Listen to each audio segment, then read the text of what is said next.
Welcome to another episode of Third and Three with Coach Roger Holmes. I'm Jason Holcomb, joined as always with the coach. Coach, it's a special week. It's homecoming week, and more importantly, we got a good ball game coming up between two perennial powers. And oh, by the way, this thing happened a few years ago between these two teams. Pretty interesting stuff. Now, Coach, one thing I realized in doing my math is a child born that day would be a junior at Dublin High School with at least a learner's permit. So it's been a minute. But for you, just very briefly, talk about the memories of that game and what it meant to you to have that kind of experience at Shamrock Bowl. Jay, we enjoy the fact that Georgia High School's rules were that if a game ends in a tie, there would be Coast State champions. That game never really brought closure to that season for our kids, for our coaches, for our community. And I'm sure it didn't for the people in Charlton County. Now, it was a tremendous football game by two quality teams. You know, there were a lot of nasty phone calls left at my house and some of those type things that kind of go along with the job. But, you know, we've been back down there and played them in the playoffs since we played here. They won that game.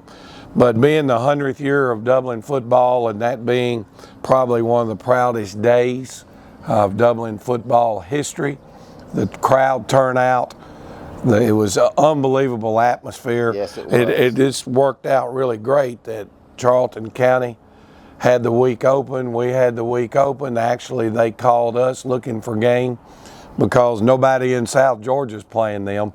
They had to get 3 games out of the state of Florida. Wow. Because they've got a great football team. But, you know, now I think the kickoff that day may have been 4 o'clock. It looks like because of the hurricane threats, it appears our game is going to be moved to Wednesday. And we're still waiting on our officials to confirm they'll be available. But if that's the case, then we will play at 3 o'clock on Wednesday. It's a tough time to play a game midweek, very little preparation for both squads. But if that's what we have to do to get the game in, that's what we're going to do. Yes, we want to keep everybody safe, and please keep an eye out on all our social media channels and platforms. When we film this, there was no decision made yet, so we're just waiting to hear and get confirmation. We'll share that out everywhere for y'all. But we want to make sure, whatever happens, that you guys show up for that game. We'll talk about that game more in just a minute, but here's a quick word from our folks at Optim.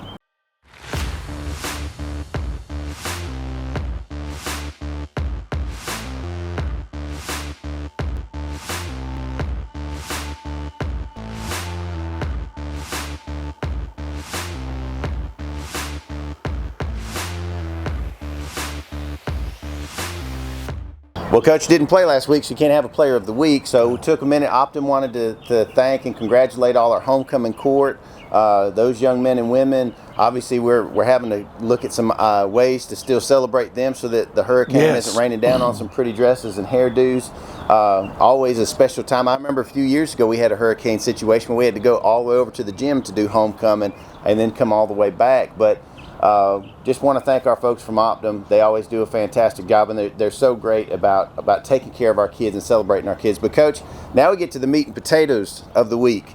Regardless of what day we play, the game has to be played, and somebody's going to win and somebody's going to lose. And for us to come away with a victory at Shamrock Bowl, what are the things that we're going to need to do to get that W? Number one, we got to tackle well. Okay, their running backs are strong, physical, good speed. So I think tackling is the number one thing that we've got to do very well. They can, at times, they'll spread it out and forward wide and throw the football, and they've got all the tools you need to be effective in that style of offense. From a defensive standpoint for us, I think, or from the offensive side of the football for us, I think the thing that's most important is physicality and being able to follow our blocking rules again on a short week. And a different type of look that they have. It makes it kind of tough. But, you know, and then no major mistakes in the kicking game is huge always. Yes, want all 3 phases to play well, and we want you to be that 4th phase out at the Shamrock Bowl. As we said, kickoff is still undetermined yet based on Hurricane Ian's track and path. we'll be making sure to keep all those updates flowing out from our social media platforms and on our website.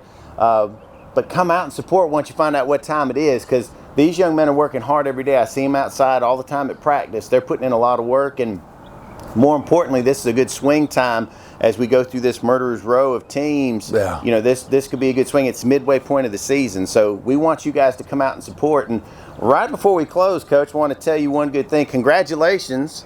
A little bit of a surprise. This past weekend, your son and his bride were able to reveal that y'all are going to have another little baby boy, Henry Michael Holmes.